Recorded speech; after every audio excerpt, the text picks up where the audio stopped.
Welcome to my channel. तो दोस्तों, आज last day of the year है, कल है हैप्पी न्यू ईयर। आप सभी को एडवांस में very very happy new year.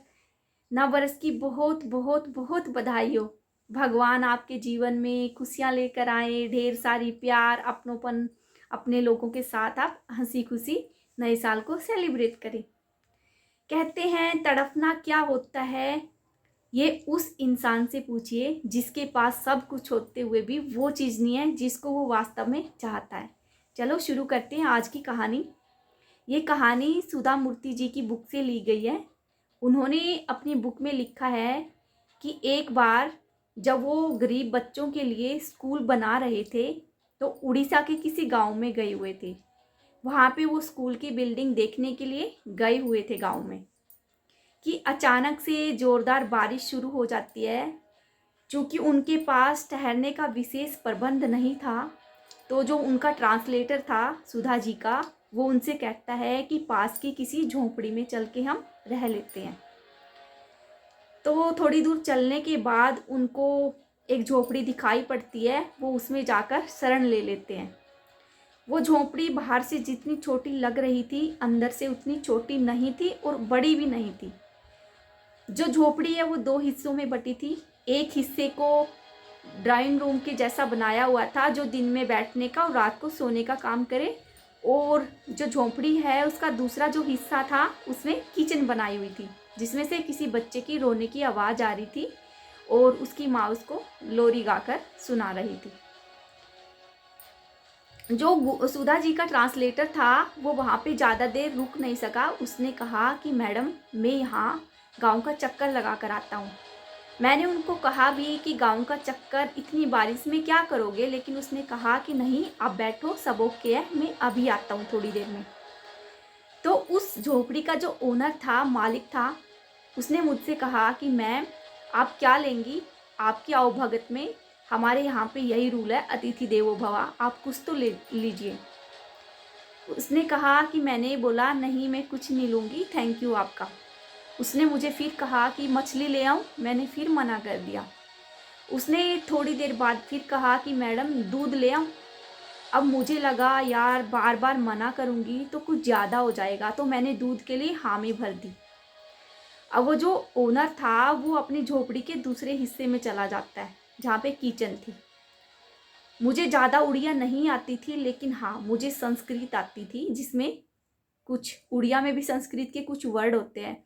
तो उन दोनों पति पत्नी के बीच में कन्वर्सेशन चल रही थी। जो घर की मालकिन है वो कह रही थी कि आपने कैसे इसको हाँ भर दिया और इससे कैसे पूछ लिया कि दूध ले आऊँ क्या, और इसने भी कैसे हाँ भर दी कि मैं दूध पीऊँगी। आप नहीं जानते कि बाहर बारिश हो रही है, वो कैसे हाँ भर सकती है इस बच्चे के हक का दूध पीने के लिए। तो काफ़ी टाइम तक दोनों पति पत्नी में झगड़ा चलता रहा और लास्ट में आकर इसी बात पे उनका झगड़ा शांत होता है कि ऐसा करते हैं, दूध में थोड़ा सा पानी मिलाकर इसको दे देते हैं। थोड़ी देर के बाद वो आदमी आया और दूध लेकर आया। तो इतने में ही जो मेरा ट्रांसलेटर है वो आ गया। मैंने उसको कह दिया कि इनसे कह दो कि आज मेरा फास्ट है, मैं दूध नहीं पीऊँगी, मैं बताना भूल गई थी। तो जो वो ट्रांसलेटर था वो देख रहा था कि मैडम सुबह तो होटल में ब्रेकफास्ट करके आई थी, एकदम से फास्ट कैसे हो गया। तो तब तक उसने बोल दिया उनको कि आज मैम का फास्ट है, वो बताना भूल गए थे, वो कुछ नहीं लेंगे पानी के सिवा। तो जो ओनर है झोपड़ी का वो कहने लगा कि मैडम आप ऐसे कैसे, पर दूध नहीं ले रहे, लेकिन कोई बात नहीं, आपका फास्ट है। बट वेडनेसडे को कौन फास्ट रखता है। मैंने कहा कि मैं रखती हूँ, कोई बात नहीं, मेरा फास्ट है। तो उस दिन मैंने उस बच्चे के हक का दूध नहीं पिया। इवन मैंने जिंदगी में उस दिन के बाद कभी भी दूध नहीं पिया। तो दोस्तों, उस चीज़ की कमी उन्हीं लोगों को पता होती है जिसके पास वो नहीं है।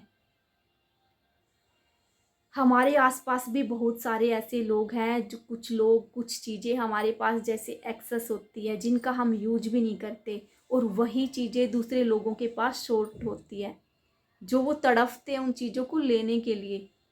अगर आपके पास आसपास कुछ ऐसी चीज़ें हैं, कुछ खाने पीने की वस्तुएं हैं, कुछ ओढ़ने पहनने का है, जैसे सर्दियों में वूलन के कपड़े होते हैं, जो राब है, ये फुटपाथ पे जो बैठे रहते हैं, इनको हम डोनेट कर सकते हैं। हमारे पास जो खाने पीने की चीज़ें बच जाती है, इनको हम अपने आसपास झुग्गी झोपड़ी वालों को दे सकते हैं।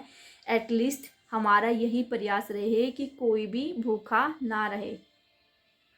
उस ऊपर वाले को साक्षी मानकर, उस भगवान का साथ लेकर, मेहनत करके हम इस समाज को सुधारने का एक प्रयास कर सकते हैं।